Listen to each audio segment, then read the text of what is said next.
There has been a lot of news this week, ranging from an update about Fallout 76's Nuka World On Tour, to Phil Spencer speaking out about the decision to delay Starfield, and the Activision acquisition. So we're not going to waste any time because we are diving right into it. Starting with Fallout 76's Nuka World On Tour update, Bethesda has given us the date that this will be available, and that date is going to be December 6th. With that update, we will also get Season 11, which is finally going to give us some items that are on theme with the scoreboard. We also will be finally getting free camp for camp building, which is a huge win for the community. On top of that, Fallout First members will also be getting another perk as we are getting a dedicated ammo storage box. The only thing we won't be able to store in that is plasma and fusion cores. I know this causes some people in the community to shake their fists in the air and yell, "Bethesda!" However, as 76 does need to remain tenable, it does make sense to incentivize the subscription model. That is all I'm going to say about it. Now with this article, we also got another Dev Dive episode. Lady Devon sat down with lead designer Don Edgton and senior quest designer Carl McKevitt to talk about the Nuka World On Tour update. The first question was a general question about what we can expect from Nuka World On Tour. Don was the first to answer. Yeah, there's a ton of new content for players to explore and discover in this. We've got a brand new area in the Ash Heap that has a whole set of new assets and environments and attractions, and that's going to also feature 3 new public events, a new boss encounter. We got fun games in the Nuka-cade, and even a new trading post for our wonderful trader community. All this fun comes due to the Nuka World On Tour Carnival, which was a traveling roadshow that existed before the bombs dropped. After the end of the war, the gang decided to stay together, and they've been, continuing to tour the wasteland for 20-some years. Now they've set their sights on West Virginia, and they're going to be bringing their unique vendors, attractions, and tons of wild carnival food very soon. Much of the carnival is loaded up with new mini locations, some of which will have interior cells, and there are many new faces with stories to tell. I have to say, this update is going to be very exciting. The next question asked was why the Ash Heap was chosen for this traveling roadshow. Carl answered this one. I think part of it is just the Ash Heap itself. It's a really cool area. There's not a ton of content that's really centered there. So we found the spot called Lake Reynolds that already had some kind of festival-like features to it. It had these kind of installation art structures and that sort of thing. And it was kind of the perfect spot for it. So we let the tour basically carve out their own little spot in the Ash Heap. It's just south of Lewisburg, which is home to its own kind of quest line and stuff like that. But it feels like we took a spot that was pretty underused and made it something very, very unique and special. So the choice for the location does make sense, which I for one am happy they chose this particular location. Carl was right. The location chosen was nothing more than a random encounter hotspot. Plus, setting up a carnival near a location that has some rides and such already makes it fit even more. Carl was then asked about the characters who have decided to keep this carnival alive after the bombs fell. Yeah, there is a fun cast of characters who are hanging around the fairgrounds. It's run by a brother and sister duo named Pat and Pete, and some other workers that all have interesting backstories, and players can chat them up, and in some cases they're vendors, buy some stuff from them. We also have a trio of new robots that hang out there. They are some of my favorite characters. Bruno the Strongbot, as an example, is just great. He's hilarious. There's also Lady G, the fortune teller, and Chloe the Clownbot, the very sad clownbot who is incapable of making animal balloons because she keeps popping them. It's a tragic tale, really. And we also have Gunther the cowboy. I think players will get used to hearing his voice a lot because he's the narrator for one of our cool new events. Now, I'm not going to talk too much about the characters at this time because they really do have some interesting stories to tell. For a lore buff such as myself, This is music to my ears. Don was then asked if there are any ties to the Nuka World theme park from Fallout 4. Yeah, we love the new Nuka World on Tour Carnival, but we're also big fans of the OG theme park, which we're showcasing for this season's scoreboard. With that, there's also a new set of radio dramas for Pirate Radio and the upcoming scoreboard, showcasing various hijinks around Nuka World and encounters with the dastardly Vim Vader. Yeah, in addition to that, we took a look at some of the lore from Nuka World, specifically the pre-war stuff, since obviously Nuka World itself takes place much further in the future. But the Nuka World theme park was around only 25, 26 years before what we're experiencing in the game now. So we have a character in there. I won't say who. I'll let players investigate a bit. But he's actually returning, in a sense, from Fallout 4. He's a named character that appeared there. So we really wanted it to feel like it is an extension of what we started in Fallout 4. I loved the Nuka World DLC, and now having a scoreboard that uses the theme park's map is a nice touch. As usual, we are getting more radio plays as well. I always love those plays, they are truly entertaining. Carl revealed that we are going to see a familiar face from the Fallout 4 Nuka World DLC. No spoilers here, but I bet you will be surprised. The next question for Don was about the Nukacade and what we can find here. Yeah, we're really excited about this. So the Nukacade is going to make its triumphant return, this time with full multiplayer support and even a new game where you can test your strength with your biggest and baddest weaponry. The Nukacade is essentially an arcade with very Nuka-themed games that was in the original DLC. Are there any rewards for participating with the Nukacade? Yeah, we're happy to say that you can actually win a lot of prizes, including the Nukacade items themselves for your camp. So camp builders will have some new items to fill out their camps with. I can't wait to see some of the things that our wonderful community comes up with for some Nuka-themed camps. The next question was about the New World boss. But I'm pretty sure if you nuke a specific area on the map, you might get a very, very large and angry mole rat to come out of the ground. The Ultra Side Titan is the largest creature we've had in a Fallout game. Even bigger than the Scorch Beast Queen? Oh, it is. Oh, it's bigger. He's a thick boy. It's a real big rat. He's awesome looking. One of my favorite creatures, easily. The fight against him, it's very unique. It has some mechanics that players are going to have to pay a lot of attention to. To spoil them a little bit, you do have to destroy a certain something with melee attacks specifically in order to make him vulnerable.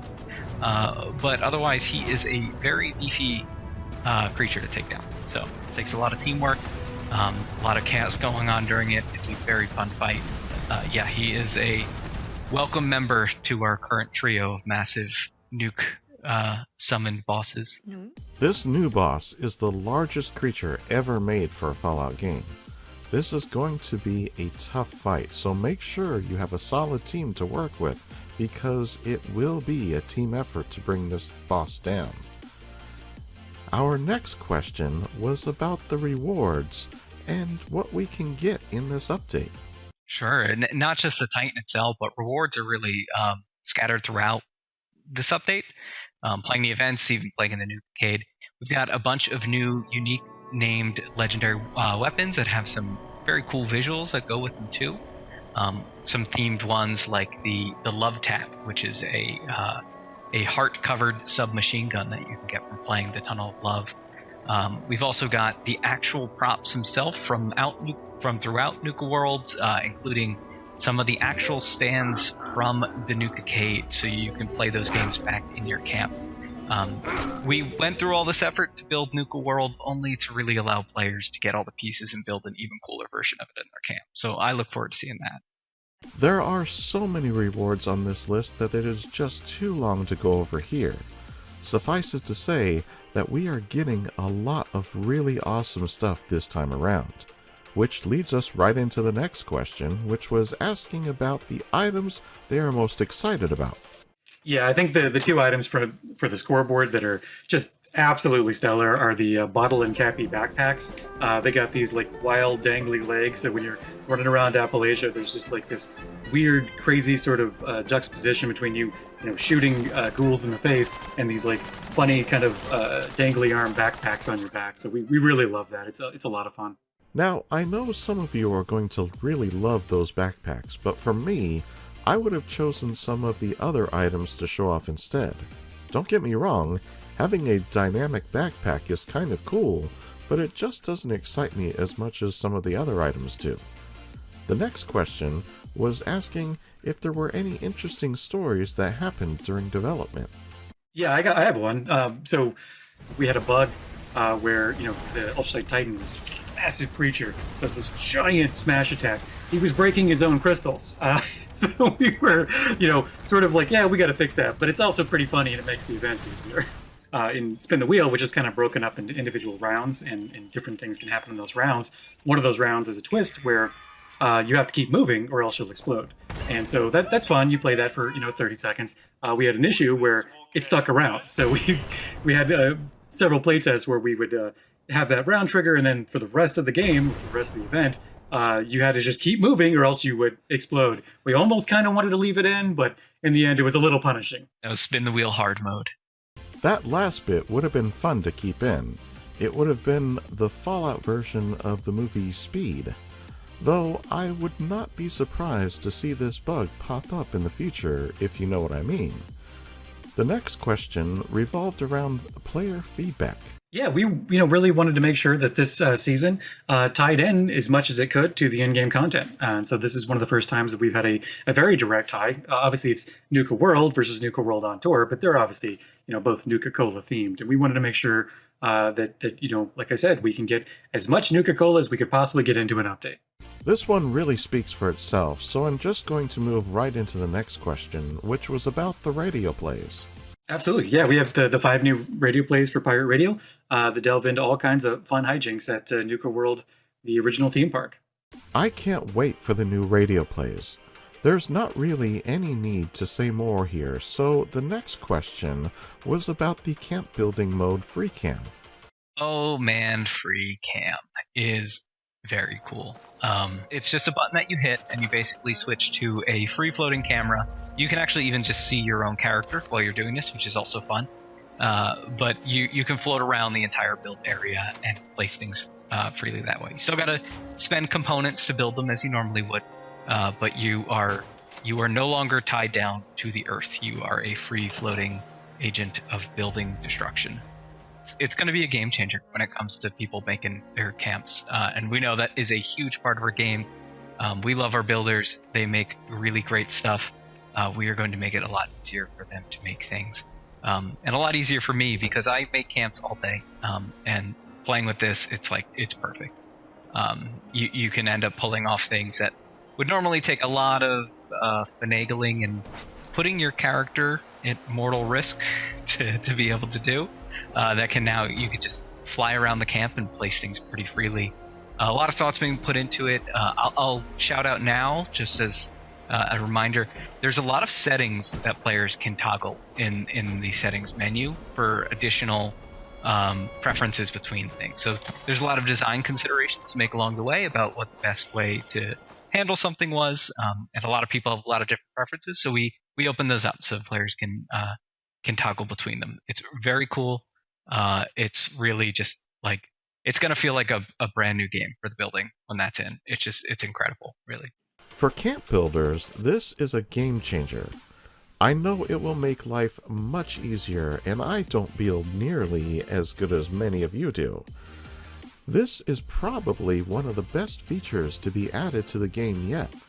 The last question was asking if there is any tips or tricks that they wanted to share with us about the new update. I'll share a very secret tip for any watchers of these dev dives. In the Most Wanted event, we do have these very hidden bottle and cappies that are tucked away in random locations there in the Wild West Showdown area. And they're worth a ton of buckaroos. So if you know about them and you find them, you're going to be the real hero of the event. There's a special sound they make, so keep your ears open for that, and you'll get a leg up on anybody not in the know. Yeah, and for our big boss battle in seismic activity against the Ultrasite Titan, keep an eye on where you're stepping. As the battle goes on, there's a lot of dangerous hazards that start to appear on the floor. So you can even climb up on the roller coaster itself nearby. You might attract the attention of some surly mole miners by doing that, but it's still a good strategy. And generally, you don't want to stand in anything that's green, glowing, and toxic looking because it hurts. Well, as you can see, there is a lot to be excited for in this update. We are finally getting some quality content in this one, and it's about time. Also with this update, legendary weapons are finally getting a proper fix, making all the weapons in-game that have effects that cannot be currently added in-game. This means that the weapons that have effects such as laser with explosive will no longer have the explosive effect because you can't add it through current means. Now we get into the really juicy stuff. That being the Verge interview with Microsoft Gaming's CEO, Phil Spencer. I'm not going to cover every question here, but there were several questions that were really telling. Much of the first part of the interview was focused around the change in Phil's job title going from Vice President of Microsoft Gaming to CEO. This was a big change that only happened just a few years ago. Since then, Phil has driven Microsoft Gaming into a position where it can really make a difference in how games are made. One of the first questions Phil was asked was, has the way you've made decisions changed? The thing that year in and year out remains to be true, especially in an entertainment business, especially in the gaming business, is the only kind of grader of your decision that matters is your customer. We're definitely in a want to do activity, not a have to do activity. We are entertainment.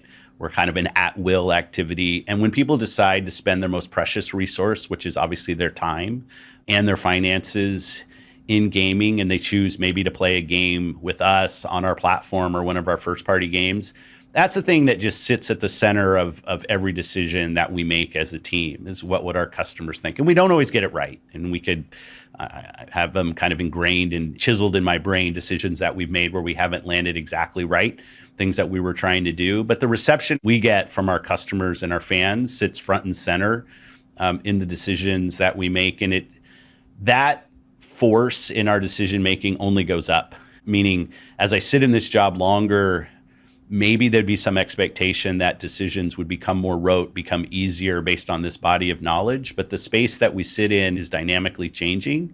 So making sure that we're listening to our customers, that we're talking to fans, that we're hearing from influencers and the kind of points of view that they have is really front and center, and the creators in the things that we do as a platform. I love that Phil is always looking at things from a customer standpoint, even if the decisions that he makes are wrong. The fact that he is willing to listen and learn is probably one of the biggest reasons why I like him. He listens to the community and the creators, and gives a lot of thought into what decision needs to be made. The next question focused on the decision to delay Redfall and Starfield, which would have been this year's holiday hits, and the shift in the industry as it relates to subscription models. On the first decision, I think positioning it as a decision might be slightly wrong, at least for me. Spending the team's effort over multiple years to get to a point where you know you're not going to deliver the game you want on the date that was promised, and deciding to move that game isn't really a decision. Now, I guess it is at some level, because I've shipped games too early. The industry we have experience shipping games too early. But in hindsight, when you look at it, especially a game like Starfield that has taken so long and so much kind of investment in new IP from the team, the decision to give the team the time to build the game that they feel they should be building is just the right thing to do. There is financial implications to those decisions. So weighing, okay, what is going to happen, whether it's platform growth, subscriber growth, just frankly, the revenue that you generate when a new game launches, are business decisions. So you definitely have to weigh the outcome of those decisions. But for any game, but definitely a game like Starfield, kind of our Starfield and Redfall, our first big Xbox games with ZeniMax coming into the team, I just wanted to make sure those teams felt that they had the support that they could get from Xbox, maybe feel some of the benefit of being part of a larger organization that has other revenue streams and other things going on that could be helpful. And in the end, the quality of the game will, I believe, be better, and customers will find the experience to be more interesting, which will hopefully feel like the right decision in hindsight. What a great answer. While it was a difficult business decision to make, he felt it was the right decision to allow those games the time to really make them as good as they can be. Not only that, but make sure the teams know that they can count on Microsoft to really be there for them. Phil was then asked to walk us through that decision-making process. I mean, maybe this is where some of my experience in the industry comes to play. I mean, for both Todd and Harvey, I know them well. Having the discussion about where those games are, I'll focus on Starfield with Todd. He and I have an honest kind of discussion going on, starting, frankly, from the day the deal closed, on where are we with the game, what are the risks that we see. We have some internal teams at Xbox, our advanced technology group, ATG, which we can deploy and help teams kind of look at where they are in tech challenges, production challenges. I'll say I, as somebody who's seen a few county fairs here, might get some gut instinct about where we are, just in the way the teams are talking about their game, where we are in playing builds.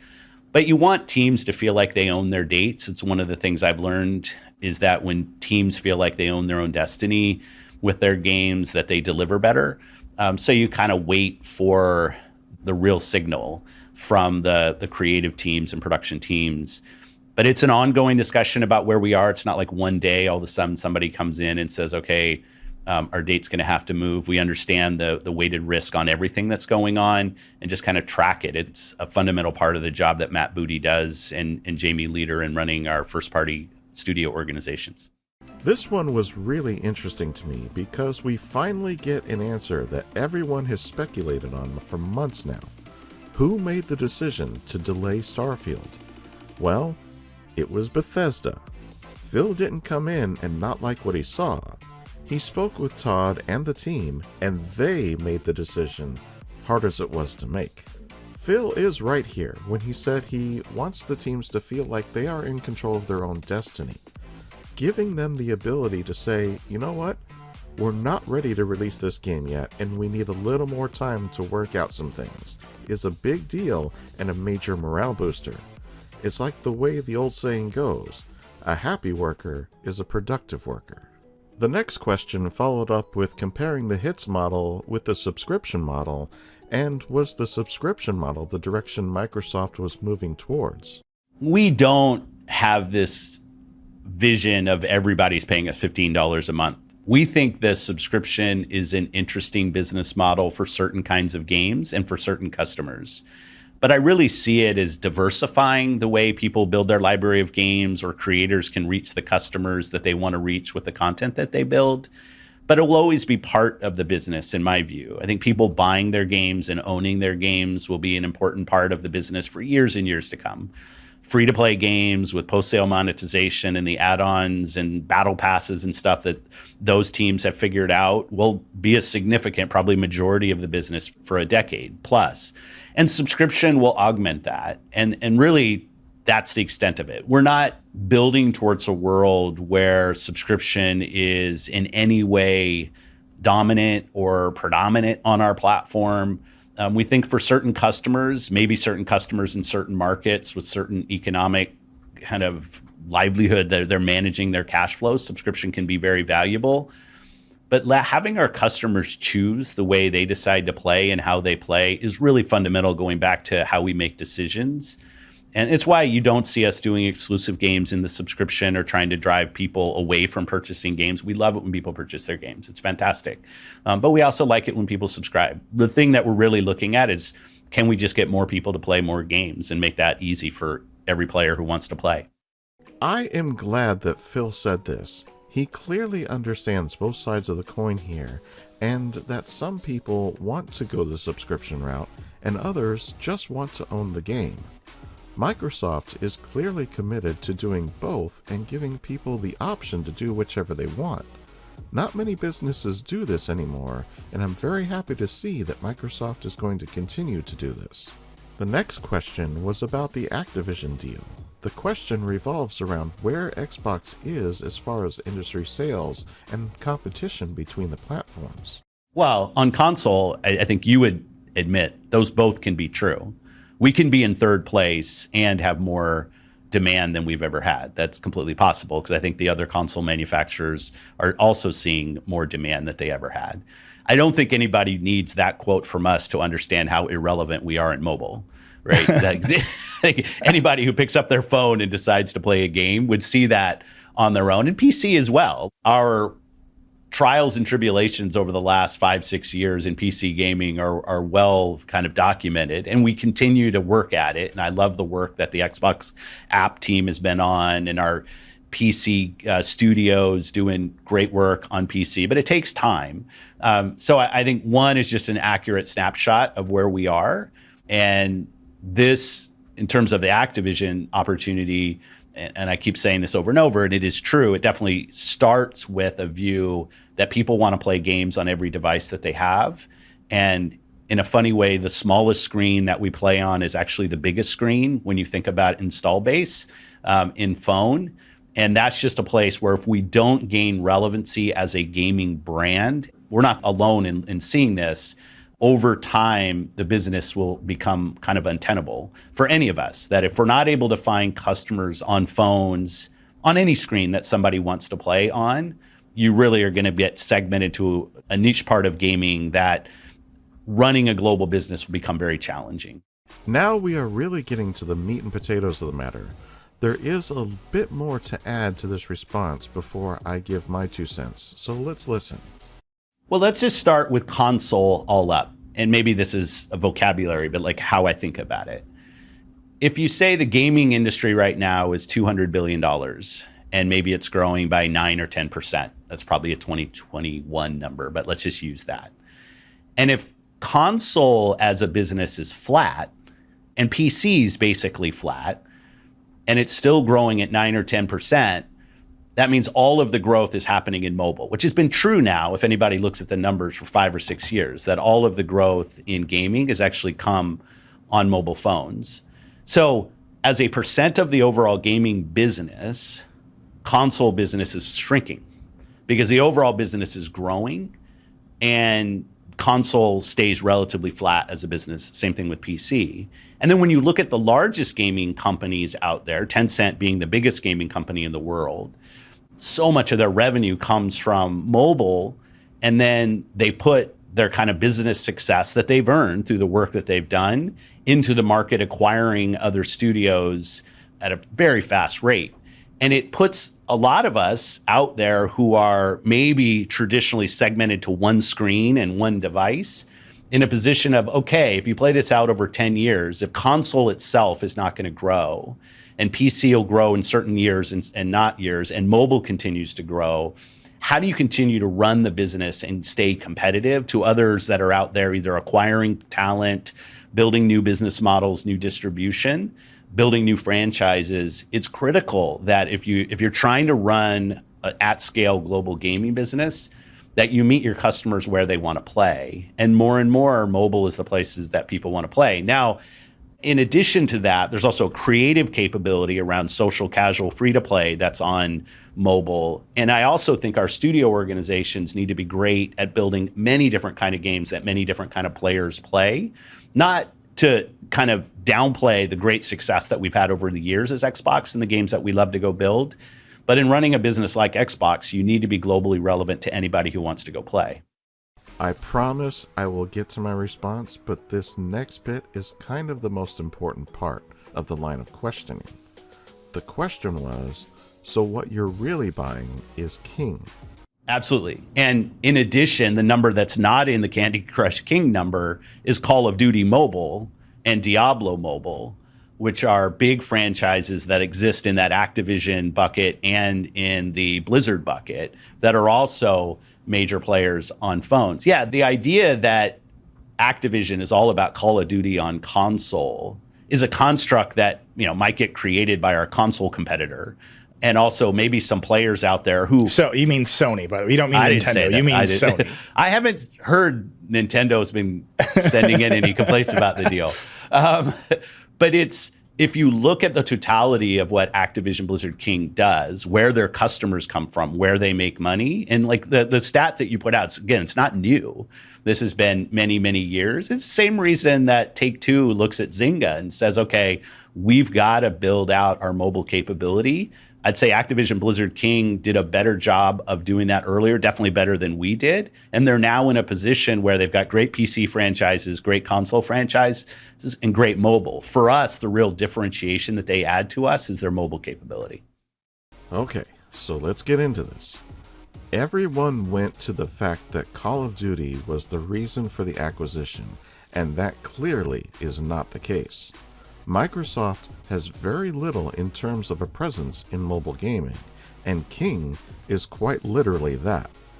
They are the king in mobile gaming. This is what Microsoft not only wants, but needs.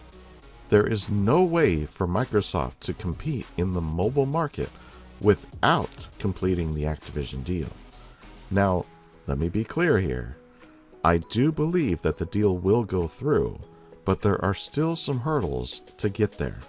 The next question asked was about the regulators and if Phil was ready to sit down with them and make any concessions they may be asking for. I have not sat down with a regulator where they've proposed any regulations. So I think what people are maybe purporting to report in the press about what's happening is maybe more rumor and hearsay. I have said, specific to Call of Duty on PlayStation and on Switch, because I'd love to see it on both. I don't want to make this just about one of our console competitors. It's something that we want to do. It's in our models when we think about how this plays out over time. The financials of Activision is that Call of Duty would stay on PlayStation. And we're definitely open to discussions with either Sony or regulators about making sure that that continues to happen in a way that they want to see. I will say for things like Minecraft, which is my kind of go-to example, because I think we've run Minecraft the way that we would run Call of Duty if we were to close this deal. We don't have a deal with Sony or Nintendo, a multi-year deal to put Minecraft on those platforms. Like there seems to be some notion that you have to have some kind of long-term structure in order to continue to support those other platforms. We support Minecraft on those platforms because of how people should analyze this deal, which is about customers. When I think about where we are in Activision Blizzard King and the regulatory work, I think the harm that should be analyzed is, are we going to harm players? And is there a world where players have less choice in the market, or there's some kind of blocking that we do? We're committed to continuing to ship Call of Duty on PlayStation if people are worried about that. We're committed to putting these games in Game Pass, which gives people more options in how they want to go play these games. And nobody's presented to me a case that shows how Game Pass is bad for customers.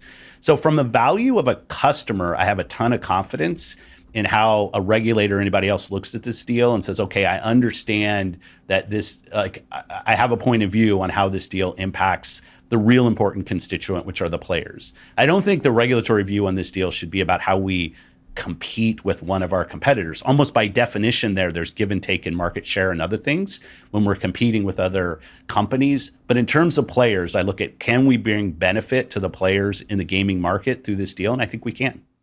I love that Phil went right for it by bringing up how they have handled Minecraft. That game is on all platforms, and Phil has pointed out that there is this notion that there has to be some sort of deal that is made with something like this. The truth is that there is no deal that gets made. The game is made, and the goal is to get it out in front of as many people as possible. Call of Duty will be just like this. No deals, no hidden agendas.